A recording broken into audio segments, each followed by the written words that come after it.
Hey folks, welcome to another edition of Fitness Friday Posi-TIPS with Rachelle. It's always great to be here with you on another Friday, Fitness Friday, the best day of the week. Folks, wanted to continue this series here on leadership lessons.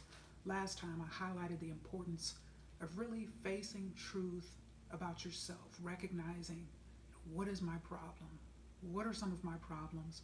Am I taking responsibility for them? Am I blame shifting? Am I pointing the finger at others? No, I really emphasized how important it is that we really, especially now, since many of our lives, actually all of our lives are on pause, to stop, reflect, evaluate, think long and hard about particularly some of the repetitive challenges, repetitive situations that you may have faced, and recognize, hey, what role am I playing in this? Is there something I can do differently? Are there changes that I need to make?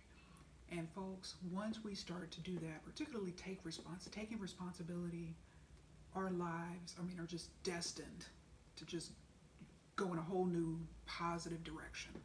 But as long as someone's stuck in the victim mode, again, there's two positions we can take in life. We can be victims or we can be victors. And the choice is truly ours. So we really have to evaluate what is my problem? And I shared last time, on a personal note, challenges that I've had, particularly around a false sense of responsibility. Gave you some examples of that, and it's a big one. It's a big one, and it's certainly certainly a big problem that can impact every area of an individual's lives. And there's professional ramifications of that. There's personal ramifications, particularly around relationships. And I didn't share last time, but I'll just share this one really, really quickly. But it's indicative of someone with a false sense of responsibility. And there's people, some of you are watching this, are going to see yourself, maybe not in this exact type of scenario situation, but you can possibly relate to what I'm saying. And when you talk about how a false sense of responsibility manifests in a romantic relationship, I'll give you an example from Louisiana. Living in Louisiana was quite an experience, folks. Quite an experience for me. So, long story short, I was dating this guy. He actually ended up getting kicked out of the Air Force. He was from New Orleans. And so, on the first date, he shared that his ex-wife left him after 9 months. 9 months. And so what does someone with a false sense of responsibility think to him or herself? Exactly what I thought. Oi, she did not know what she had, what she is missing out on, yada, yada, yada. And long story short, folks, I eventually found out exactly what she had and exactly why she left it. But think about that, false sense of responsibility. If you're with someone and they've got a lot of problems and you figure that you're going to be the solution, you're going to help them solve their problems, you're going to help save them. There's various manifestations of how this false sense of responsibility pans out. And so if you've been in relational situations like that, where you've thought to yourself, I'm going to be the different one, it's going to be different for me, bam, it's highly likely you too or dealing with a false sense of responsibility, or perhaps you're in that situation right now. I don't want to step on any toes today, but just had to share that with you. False sense of responsibility, I have made tremendous strides in this area, but it didn't just come because I wanted it, because I wished for it. It came because I worked hard, I took action, I took full responsibility, and they're just wonderful, wonderful, positive changes in the trajectory in my life ever since. So folks, it is possible. But this time, I want to shift back gears here into leadership lessons. Talked about the importance, again, the second half of this series on leadership lessons. Essentially, what is your problem was the overall, a big umbrella. And under that, I've talked about the importance of truth, your relationship with truth, and then what is your problem in terms of identifying and taking responsibility for whatever problems, personal, professional, whatever the case may be, in your life, and taking responsibility for solving those.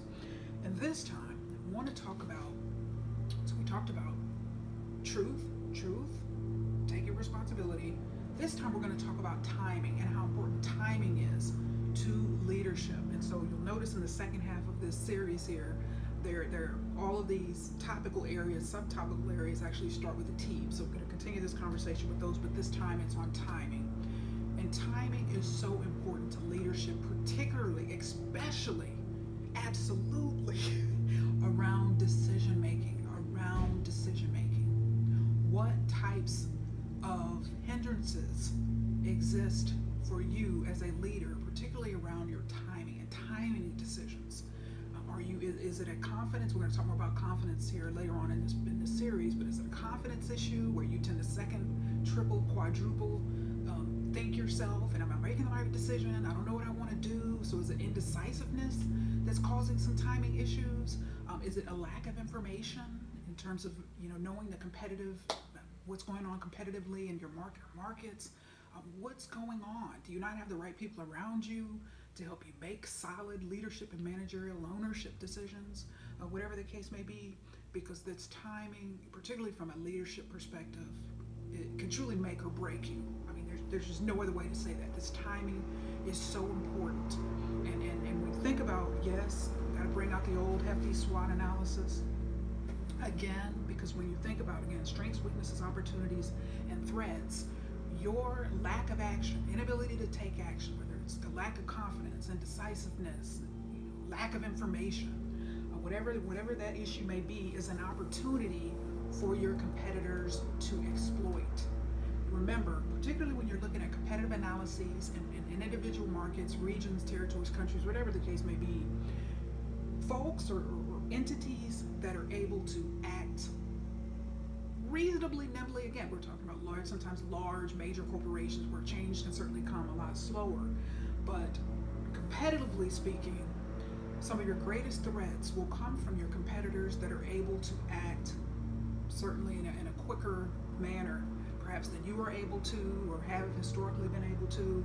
And so it's important to think about from a threat standpoint. A new competitor opens up in your market, or perhaps they're expanding, and so there's going to be, instead of one location, there's going to be 6 locations in 2020 and 2021 in your market. So it's a timing issue. If you have this information, if you're aware that this competitor is coming, if you know and you've got people around you that are able to provide you the competitive information, the SWOT analyses, situational analyses, whatever you need, you will be able to more effectively act on that information. So timing is so important. And yes, we're all human. We're gonna make mistakes. We're gonna miss out on timing. We're gonna get too far ahead of things sometimes. Sometimes we're gonna be too slow to act. But it's just always important to obviously do the best that we can and act on the information that we have. And so when you think about, particularly from a fitness standpoint, from the fitness industry standpoint, I'm gonna kick this off here by highlighting yet again another more recent article here in Club Industry Magazine. This is going to be the 3rd time now that I've highlighted town sports and it's their trials and tribulations that they've dealing with. In this case, certainly self-inflicted, but there's ramifications for the fitness industry. There's ramifications for this, and that's why I keep bringing this up, this town sports saga in terms of how they handled closing clubs and charging members during the coronavirus situation. So we always want to do the right thing, and we always want to make sure, particularly from an integrity standpoint, from a customer service and just doing right by people's standpoint, because this timing issue where people sense that perhaps you didn't act fast enough, or you had information and you still in these particular cases continue to build customers and build members, it just doesn't look good. I mean, in this whole coronavirus situation, this when you think about it, is a whole issue around timing.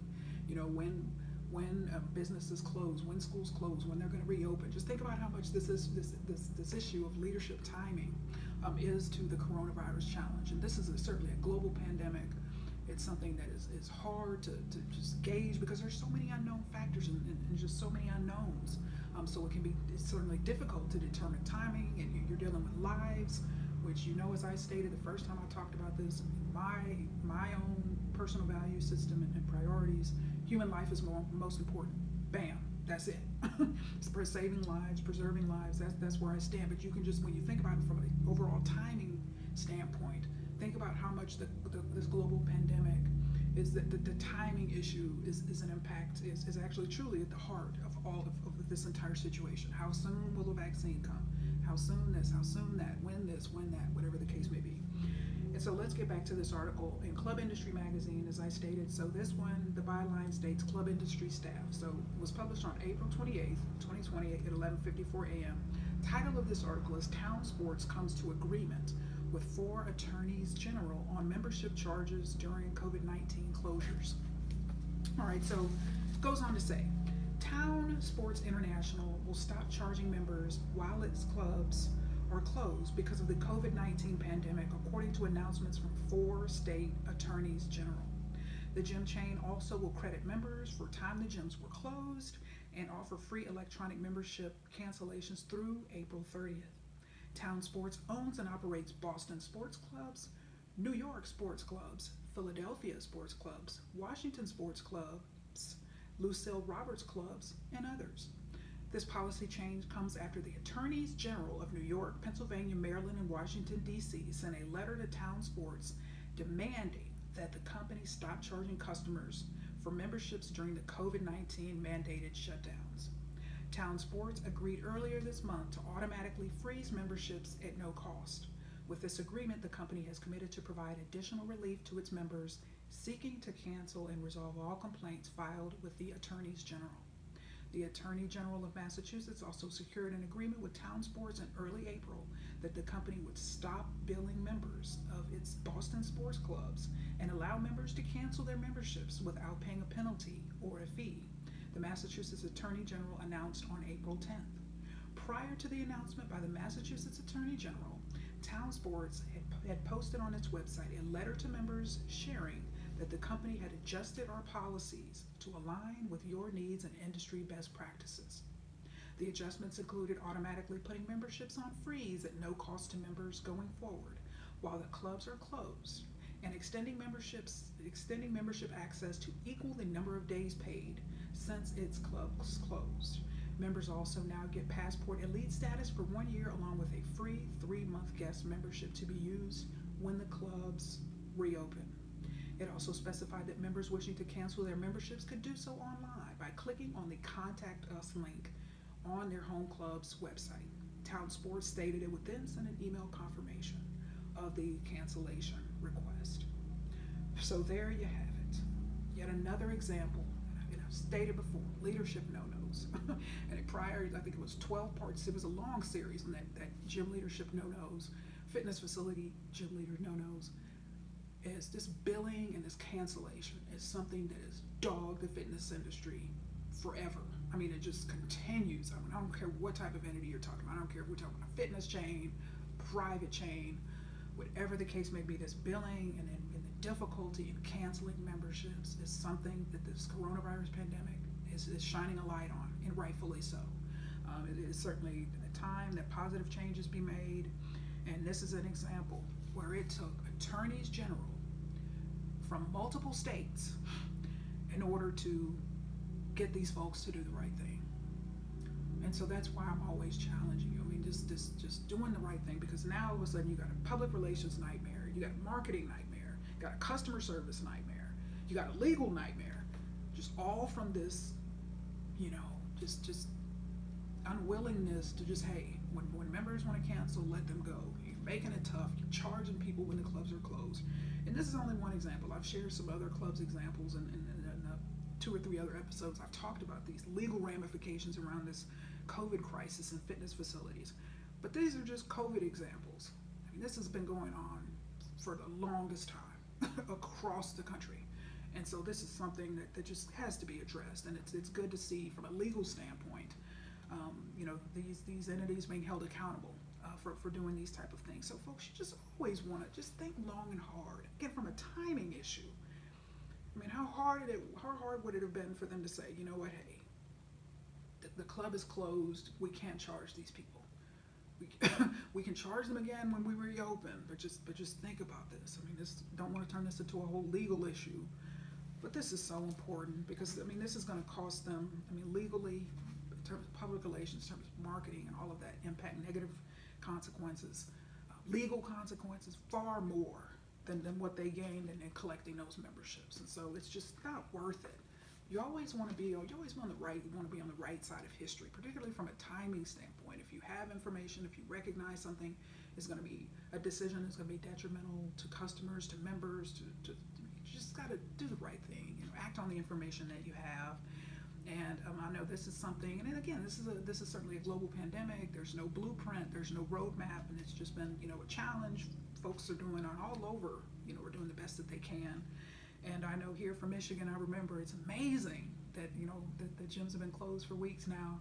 And I remember getting that email, and you talk about again from a timing standpoint. And I know here, particularly in our Metro Detroit area, and I'm pretty connected in terms of knowing what entities are doing and what not doing, the communications and what they're saying and all of this and that.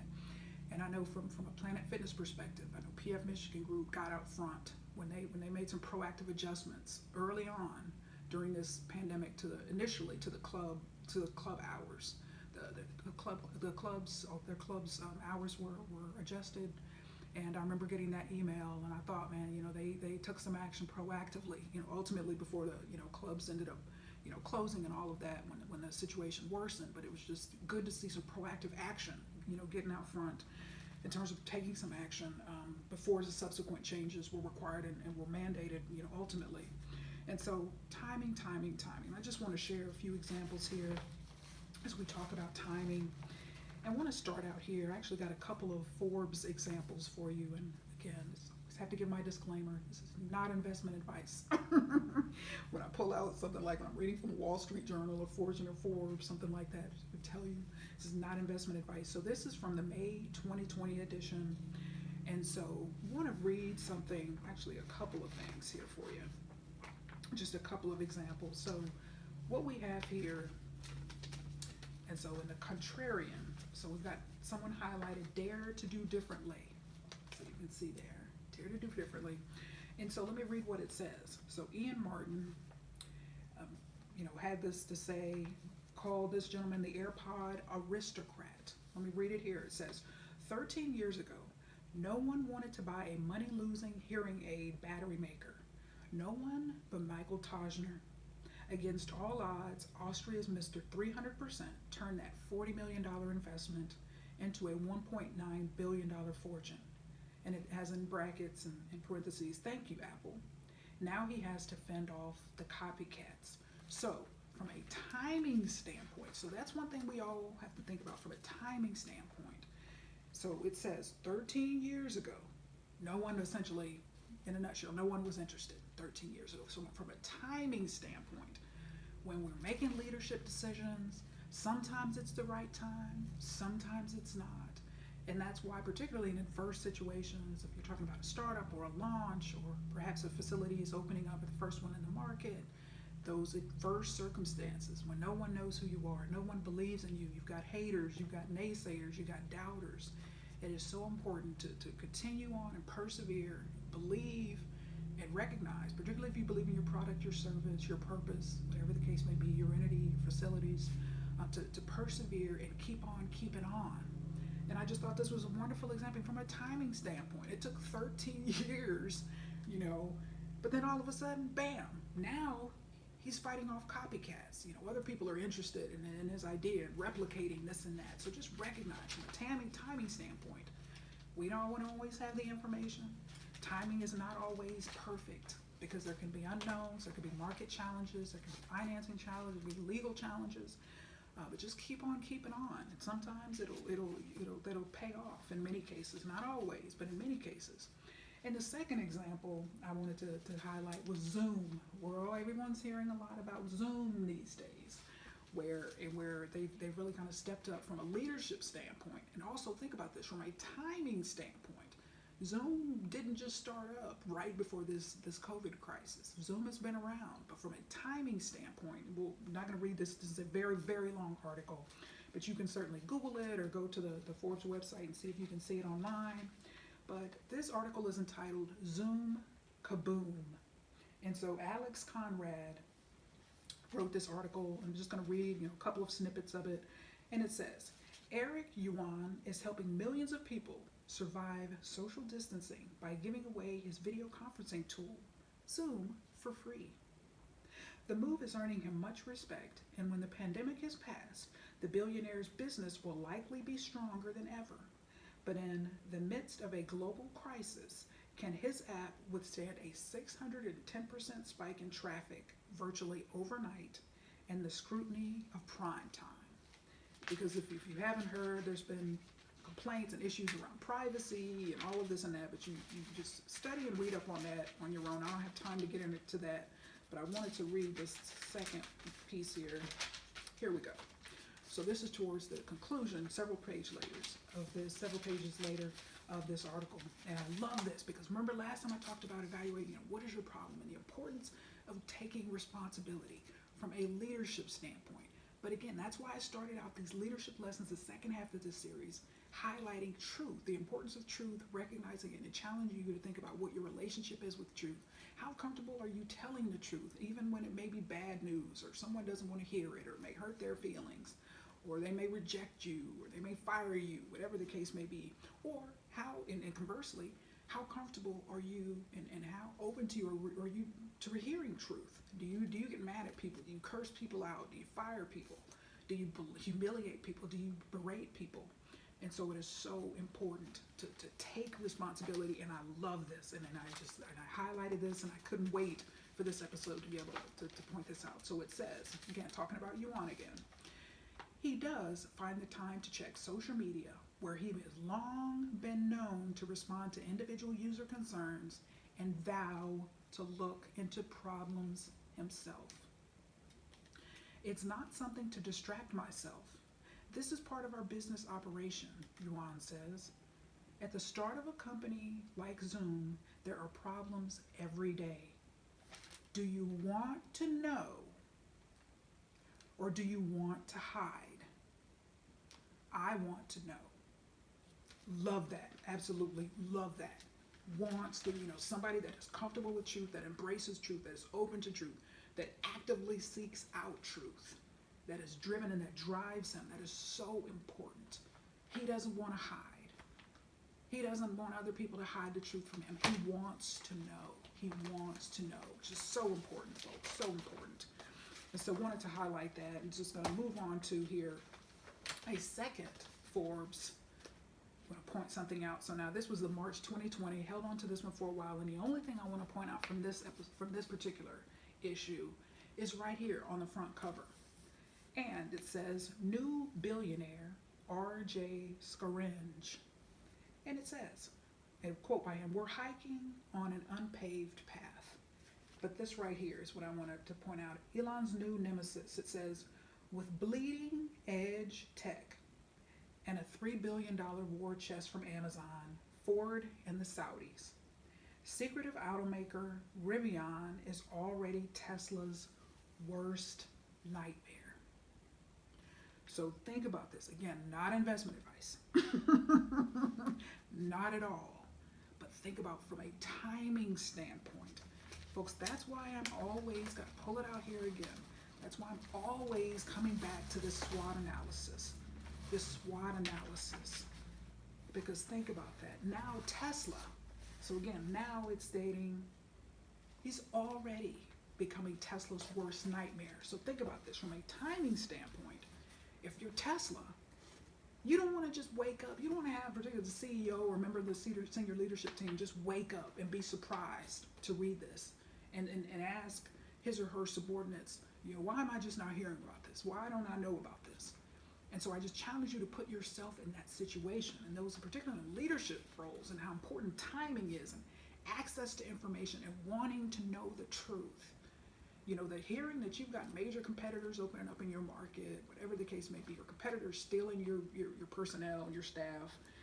Okay, you don't want to be the last person to know about this, but you also, again, have to take responsibility for wanting to know, for taking steps to find out. Are you encouraging people, particularly around the threats and this information regarding competitive threats in the market?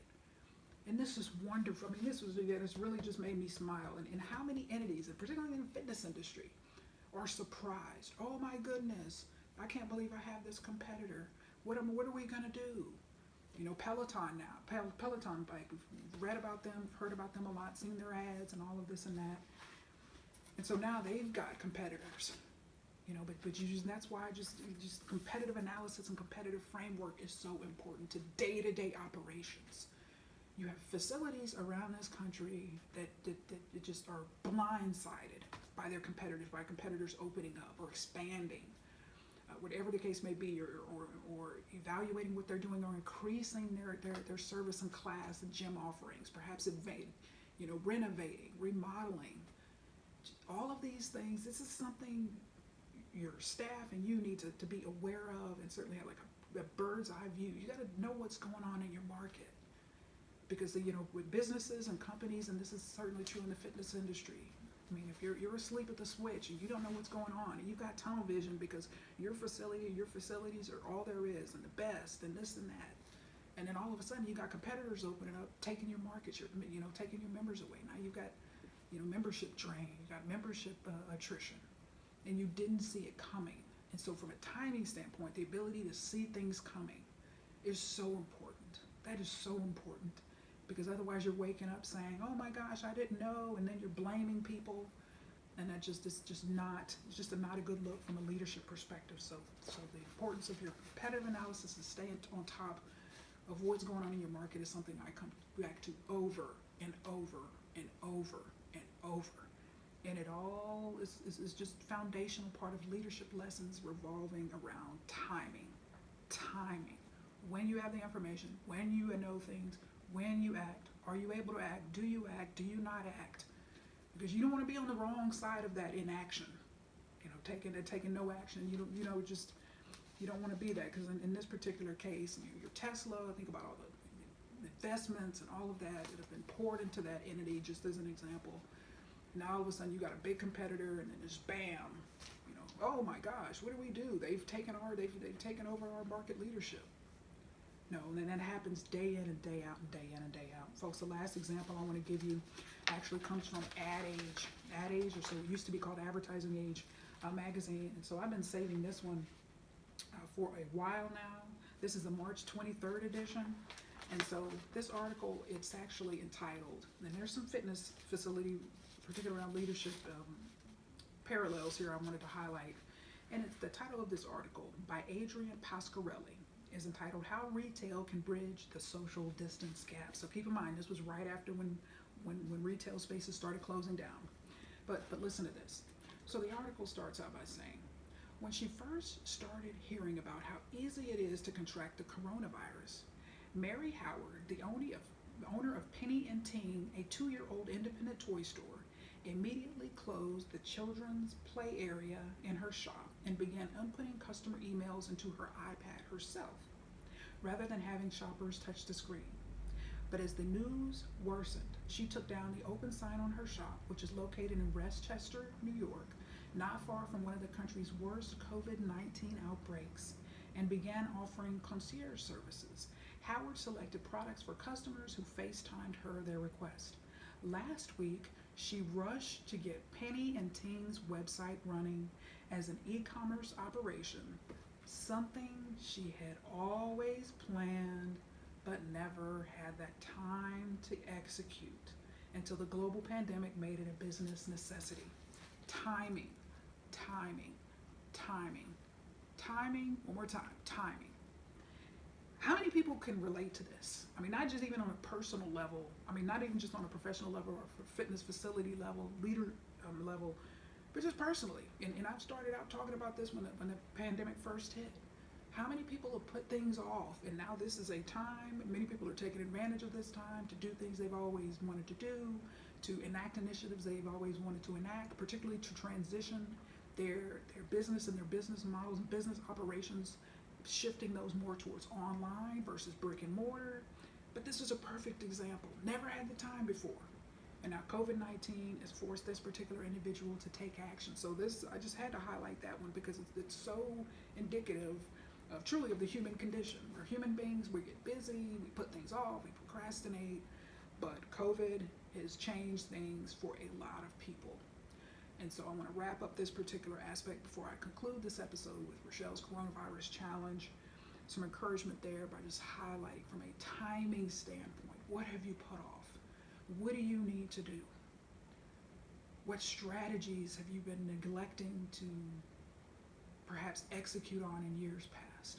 Have you taken this time to evaluate your strategy, evaluate your execution, evaluate your budget, evaluate, more importantly, probably most importantly, your return on your investment? How is your recruiting working? How's your hiring working? How's your retention? How's your marketing doing? What's your return on investment? Are you going to continue once things ramp up again eventually? Are you going to continue along the same strategy? How are you going to tweak your strategy? What changes from a customer service standpoint, from a member retention and acquisition standpoint? What are you doing now? How's that working for you? What changes need to be made that perhaps you were too busy focusing on your business, focusing on your facilities, and rightfully so, but what changes have needed to be made that perhaps you didn't have the time, you didn't really have the interest, and now recognizing that member interest, member retention, member acquisition now, moving forward for a good while now, is going to be fluid. There's going to be people that aren't going to feel comfortable. There's people that now are working out at home. It's very fluid. It's ever changing. So it's important to have strategies in place, to have forecasts in place based on that. Be willing to update your information, to change based on additional and for the acquisition of additional information and insights. That again, they're based on what is going on in the market. What's going on in the market? Okay, where does your facility stand in relation to that right now? What weaknesses can you enhance and improve upon now? That perhaps you just were too busy and didn't really care because you were the only one of 2 or 3 gyms in town. But now, again, membership retention and acquisition is going to be more of a challenge now moving forward. So what changes need to be made? It's all about timing. It's all about timing. Because you don't want to be, for just hypothetically in that example I just gave, one of 3 fitness facilities in a town, and you're just, okay, we'll just open the doors and everything will be back to normal. Just take members for granted, as I always have, because there's not a lot of options in our town. Okay, while possibly the 2 other competitors are in town are ramping up their offerings or doing different things to make customers feel safe and all of that from a health perspective and all of this and that. So think long and hard. This is a perfect time. This is a perfect time to just face the truth, take responsibility, as I've been talking about, and evaluate in this particular instance, in these particular instances as examples, the timing of what you're doing and what you're not doing and what you need to be doing and perhaps what you don't need to be doing. Evaluate that all and take time. And so, folks, lastly, wanted to conclude this episode. We talked about Rachelle's coronavirus challenge. And remember, when this pandemic first happened, and this is true in all instances of adversity in my life, and that's why it's kind of known that Rachelle handles adversity very well. She remains positive, she's happy, she's upbeat, and that's just that's just who I am. I'm always looking for the good, I'm always looking for the positive. And I shared with you a couple weeks ago how happy I was when I found that Dial Gold soap. And I went into a store I didn't mean to go into, actually the Dollar General, looking for some antibacterial hand soap. Didn't find it in multiple stores before that. Had been looking for a long time, didn't find it, but ultimately, Walmart here in Novi, I had 5 of them and I got one. I was so excited, but went into the Dollar General looking for that, but didn't have any soap, but they sure had that Armor Chili that I absolutely love. And got another great example. There's a store I never go into here, Meyer, which is a grocery / department store. And so I was in there because they sell canned Taco Bell refried beans. So if I can't get, real authentic refried beans from a Mexican restaurant, those are actually the second best. I mean, I really, really like those from a can standpoint. So, I make tacos from time to time. And so I like those Taco Bell refried beans with my tacos that I make. And so it was in Meyer. It was Tuesday of this week. And like I said, very rarely go into that store. Was going in there to get some refried beans, which actually they didn't have that morning. But ironically, their setup, it's format-wise, big, huge stores like Walmart Supercenters. And so, but they're actually based here in Michigan. It's a Michigan-based chain, but they've got different locations across the Midwest. And so, parked on the side of the store, and I never do this. I always park on the grocery side. There's your grocery, and then there's the pharmacy, health and beauty aids, that other type of stuff entrance, other type of goods entrance. So parked on the other type of goods entrance. I don't know why I did that morning, but anyway, long story short. So instead of going in looking for the refried beans that they didn't have, I walked in on the other side, and what did I see? What did I see? Sanitizer. Hadn't seen sanitizer in weeks. And so there was about 30 of them. They didn't have a sign stating there was a limit. And so, as I told you, part of, again, the coronavirus challenge, and not just for me, but for all of us, that we can't be hoarders. We can't be selfish. There were about 30 of them, and there was no sign. I could have literally bought them all, but no, you can't do that. Because, again, these are high demand items. These things are hard to find. And there's other people, I'm sure, that walked in that morning that were equally as excited and shocked to actually see them on the shelf. So got these 3, and I send care packages to my parents for these hard to find items. And so that's where these are going. But see, just yet another example. I was in there not looking for this, looking for something that ultimately wasn't in stock, but actually found these. So folks, we must continue to persevere and be happy and celebrate, and know that eventually, if we keep on keeping on, if we don't give up, sometimes if we're not even looking for something, it'll show up. Just like these sanitizers did. And also, I was in Dollar Tree. Yes, because Dollar Tree actually does a really good job with keeping their cleaning supplies in stock. They do a really good job. So was also in Dollar Tree this week on Wednesday, and I came across this coaster, and that's one thing I love about Dollar Tree. They just sell these kind of inspirational trinkets, and I came across this coaster, and I tore it off because I didn't want to hide it. But look what it says: today is a good day to have a great day. Okay, folks, we're in the middle of a global pandemic. I mean, and this is just so true, and this is just something that we all need to live by. Yes, we're all facing adverse circumstances, situations on all types of levels. But folks, still, our attitude is, there's so much now in life that we can't control. I mean, realistically in life, there's not a lot that you can control anyway. It's kind of a false illusion. But this right here, our attitude, how we're going about our days, are we mad? Are we sad? Are we disgruntled? And rightfully so. Now, there's people that have lost loved ones. There's people that have lost jobs. There's people that are experiencing financial hardship and health challenges. Yes, there's an opportunity to be sad. Absolutely, rightfully deserving. So yes, absolutely understand that. So again, this isn't condemnation for anybody who's feeling sad and all of this and that.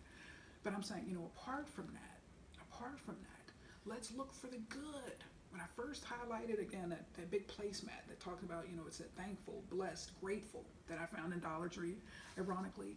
But so, no matter what's going on in our life, folks, let's look for the good. Let's look for the positives. Let's look for the good things. Let's focus on our blessings. Let's focus on what is working, what we do have. And again, ultimately, how we react, or are we happy? Let's look for happiness. Let's find reasons to be happy. Despite of challenging, in spite of challenging circumstances and situations, let's make a decision to look for the good, to be thankful, to be grateful, to take this opportunity again, to learn, to grow, to develop our character. Our character is developing like nothing else. Because folks, I can't tell you, I don't know, 10 years ago, if I would have walked into that mire and seen 30 of those, it would have been every man or woman for him or herself. And I may have wiped out, in terms of, I would have bought 15 of them or perhaps all of them. So that's why I'm saying this is all good for us to continue to practice selflessness and thinking about other people. We're all in this together. We're all facing shortages in some cases of high demand items. So let's be considerate of other people. And not just go in and buy everything up and don't leave anything for anyone else and don't think of anyone else. No, we've got to be thoughtful, considerate of others, and just know that we're individually playing a role, doing our part to make things better. Yes, not only for ourselves when we find these items, but also for other people, because we're not being hoarders and selfish and everything else and not thinking of other people. And so, folks, I want to just close with these final words. Just remind you again. Today's a good day. Today is a good day. Today is a great day. Today is a great day. Let's look for the good. Let's look for the positive. Let's look for reasons to be grateful. Let's be grateful and thankful and appreciative of our friends, family, loved ones, even strangers who go out of their way to help you in stores. Come on, we're seeing some behaviors, some human behaviors that we typically don't see. People are looking out for one another. People in a lot of cases have each other's backs.